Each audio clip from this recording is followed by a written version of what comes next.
खुलुमबाय बेयो बड'लेण्ड इंखं टेलिभिजन दिनै 21 जुलाइ 2022 बृहस्पतिखालि सानसेनि बरादखौ नोंथांमोननि खाथियाव लाबोदों आं सदानन्द दैमारिया।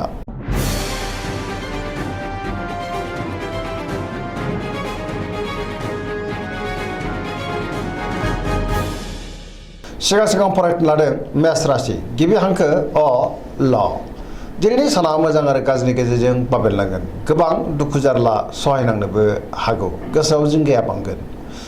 गुबुननि थाखाय नाङा फाङा जेंनायाव गोग्लैनांनोबो हागौ।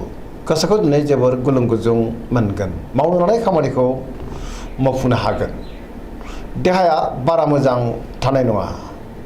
लोमजानो हागौ। जानाय लोंनायाव सांग्रां जानांगोन। रांखावरियाव मोजां नाथाय अब्लाबो खरसाया बांगोन। बेफार फालांगियाव मोजां होनजायो। समाजाव दिनै मान मोनगोन। न'खराव एना एनि फैनोबो हागौ। फिसाज्ला एबा फिसाजोनि गाज्रि खौरां मोननोबो हागौ। बहाबा बेरायहैनो एबा हान्थिनो खाबु मोनगोन। लाइमोनफोरा जोबोर रमान्टिक जागोन आरो गावबा गावनि गोसोनि साननायखौ फोरमायलायनोबो हागोन। फरायसाफ्रा दिनै फरायनायाव गोसो दुंखांगोन आरो मोजां फिथाइ मोनगोन।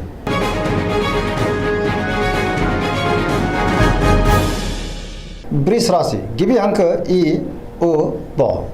दिनैनि साना मोजां आरो गाज्रिनि गेजेरजों बाबेरलांगोन। गोसोनि साननायफ्रा देबर नांनोबो हागौ। गुबुननि हेफाजाबखौ मोननो गोब्राब जागोन। गोसोखौ दिनै जोबोर गोनो गोथो मोनगोन। गोसोनि बोलोआ लोरबां जागोन। मावनो लानाय खामानिखौ मावफुंनो हागोन। अब्लाबो नाथाय गोब्राबै मावनांगोन। समाजाव मान मोनगोन। रांखावरियाव मोजां।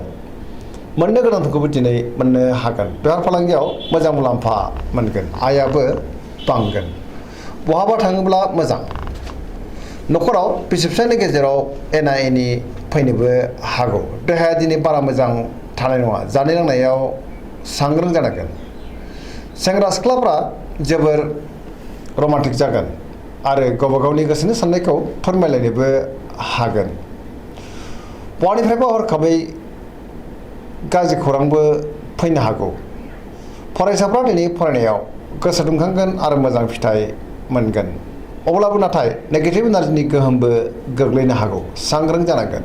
गोसोनि साननाय आरो लुबैनायफ्रा जाफुङाबो जानो हागौ।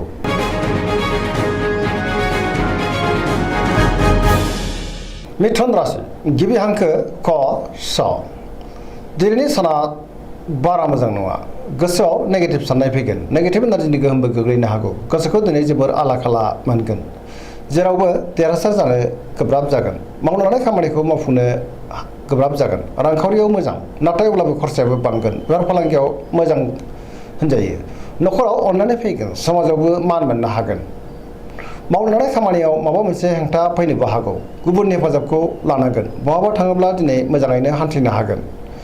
गियाननि आंखाल जानाय नङा। लाइमोनफोरनि गोसोआ दिनै जोबोर रमान्टिक जागोन। फरायसाफ्रा फरायनायाव गोसो दुंखांगोन आरो मोजां फिथाइ मोननोबो हागोन।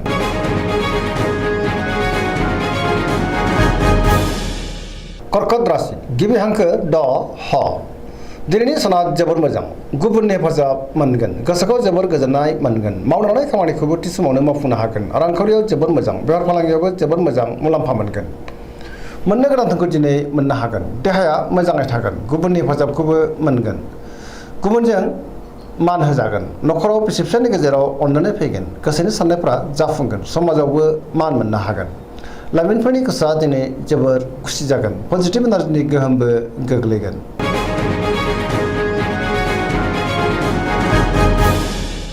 सिंह राशि गिबि हांखो म ट। दिनैनि साना जोबोर मोजां। समाजाव लोगो लेवा बांनो हागौ। बयजोंबो अनजागोन आरो अनसायजागोन। गोसोखौ दिनै जोबोर गोजोननायबो मोनगोन। सोरबा गोजाम लोगोजों बहाबा लोगो मोनज्लायनो हागौ। मावनो लानाय खामानिखौ थि समावनो आरो गोरलैयैनो मावफुंनोबो हागोन। गोसोआ दिनै जोबोर रमान्टिक जागोन। फरायसाफ्रा फरायनायाव गोसो दुंखांगोन। रांखावरियाव जोबोर मोजां। गोबां धोन आरजिनोबो हागोन। बेफार फालांगियावबो जोबोर मोजां होनजायो। न'खराव अननानै फैगोन। गोसोनि बोलोआ बांगोन। गुबुननि गोसोखौ गोरलैयैनो बोनो हागोन। सेंग्रा सिख्लाफ्रा जोबोर रमान्टिक जागोन आरो गावबा गावनि गोसोनि साननायखौ फोरमायलायनोबो हागोन। फरायसाफ्रा दिनै फरायनायाव गोसो दुंखांगोन आरो मोजां फिथाइ मोनगोन।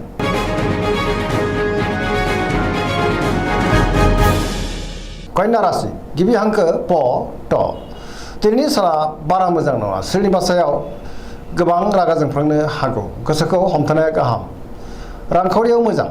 अब्लाबो नाथाय खरसायाबो बांगोन बेफार फालांगियाव मोजां होनजायो सोरबा गोदान सुबुंजों बहाबा लोगो मोनज्लायनोबो हागौ न'खराव अनलायनाय फैगोन फरायसाफ्रा दिनै फरायनायाव गोसो दुंखांगोन सेंग्रा सिख्लाफ्रा जोबोर रमान्टिक जागोन आरो गावबा गावनि गोसोनि साननायखौ फोरमायलायनोबो हागोन समाजाव मान मोनगोन देहायाबो मोजाङै थागोन गोसोनि साननायफ्रा मोगथाङाव जाफुंगोन गोसोखौ दिनै जोबोर गोजोननायबो मोनगोन पजिटिभ एनार्जिनि गोहोमबो गोग्लैगोन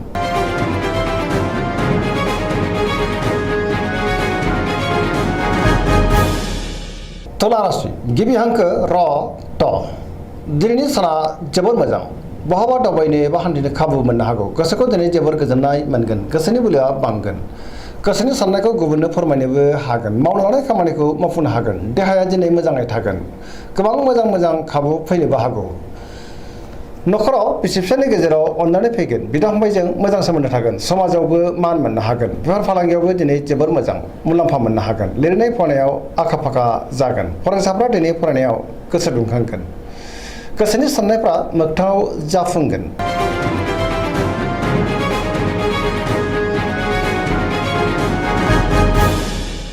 वृश्चिक राशि गिबि हांखो न स दिनैनि साना मोजां आरो गाज्रिनि गेजेरजों बाबेनलांगोन गोसोनि बोलोआ बांगोन नाथाय अब्लाबो गोबां हेंथा फैनोबो हागौ सोरबा गोजाम लोगोजों बहाबा लोगो मोनलायनो हागौ गोसोखौ गोजोननायबो मोनगोन मावनो लानाय खामानिखौ मावफुंनो हागोन गोसोनि साननायाबो जाफुंनो हागौ समाजाव मान मोनगोन न'खराव बिसि फिसायनि गेजेराव अननानै फैगोन रांखावरियाव जोबोर मोजां बेफार फालांगियावबो दिनै जोबोर मोजां मुलाम्फा मोनगोन देहाया मोजाङै थागोन गुबुननि थाखाय गोबां मोजां खामानि मावनानै होनोबो हागोन फरायसाफ्रा दिनै फरायनायाव गोसो दुंखांगोन आरो मोजां फिथाइ मोनगोन लाइमोनफोरा जोबोर रमान्टिक जागोन आरो गोसोनि साननायखौ फोरमायलायनोबो हागोन पजिटिभ एनार्जिनि गोहोमबो गोग्लैगोन अब्लाबो नाथाय सोरनिबा गाज्रि नोजोर गोग्लैनोबो हागौ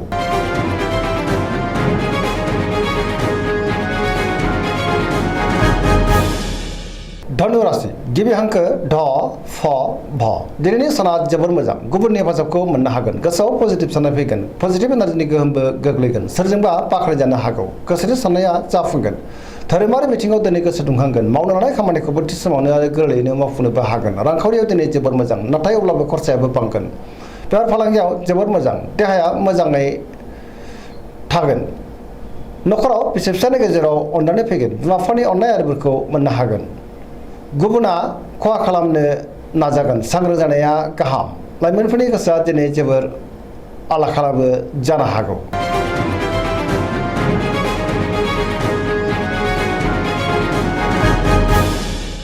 मकर राशि गिबि हांखो ख ज दिनैनि साना बारा मोजां नङा गोजोननि आंखाल जानोबो हागौ बहानिफ्रायबा गाज्रि खौरां फैनोबो हागौ गोसोखौ दिनै जोबोर उसुखुथु मोनगोन देहाया मोजाङै थागोन गोसोनि साननायफ्रा जाफुंगोन रांखावरियाव जोबोर मोजां मोननो गोनांखौ दिनै मोननो हागोन बेफार फालांगियाव जोबोर मोजां होनजायो गुबुना खहा खालामनो नाजानोबो हागौ सोरजोंबा बाख्नायजानोबो हागौ मावनो लानाय खामानिखौ मावफुंनो हागोन पजिटिभ एनार्जिनि गोहोमबो गोग्लैगोन लाइमोनफोरनि गोसोआ दिनै जोबोर खुसि जागोन आरो गावबा गावनि गोसोनि साननायखौ फोरमायलायनोबो हागोन पजिटिभ एनार्जिनि गोहोम गोग्लैगोन धोरोमारि बिथिङावबो दिनै गोसो दुंखांगोन गुबुननि गोसोखौ गोरलैयैनो बोनोबो हागोन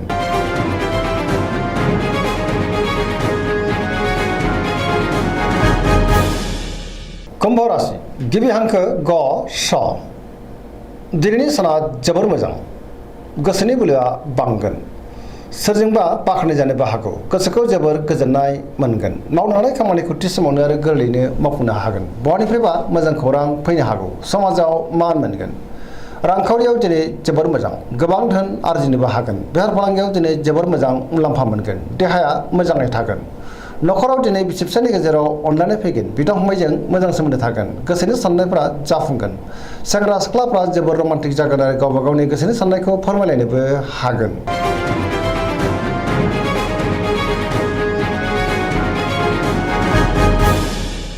मीन राशि गिबि हांखो ड स दिनैनि साना जोबोर मोजां न'खराव अनलायनाय फैगोन माबा मोनसे मोजां खौरां मोननोबो हागौ गोसोखौ दिनै जोबोर गोजोननाय मोनगोन गोसोनि बोलोआ बांगोन देहाया मोजाङैनो थागोन रांखावरियाव दिनै जोबोर मोजां बेफार फालांगियावबो दिनै जोबोर मोजां मुलाम्फा मोनगोन गुबुननि थाखाय गोबां मोजां खामानि मावनानै होनोबो हागोन गोसोआबो दिनै जोबोर रमान्टिक जागोन गोसोनि साननायफोरा मोगथाङाव जाफुंगोन लाइमोनफोरनि गोसोआ जोबोर रमान्टिक जागोन। सरासनस्रायै दिनै साना जोबोर मोजां आरो मोजाङैनो बारग'लांगोन।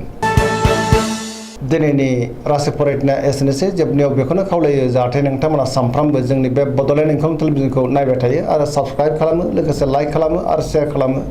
एसेनोसै, गोजोन्थों।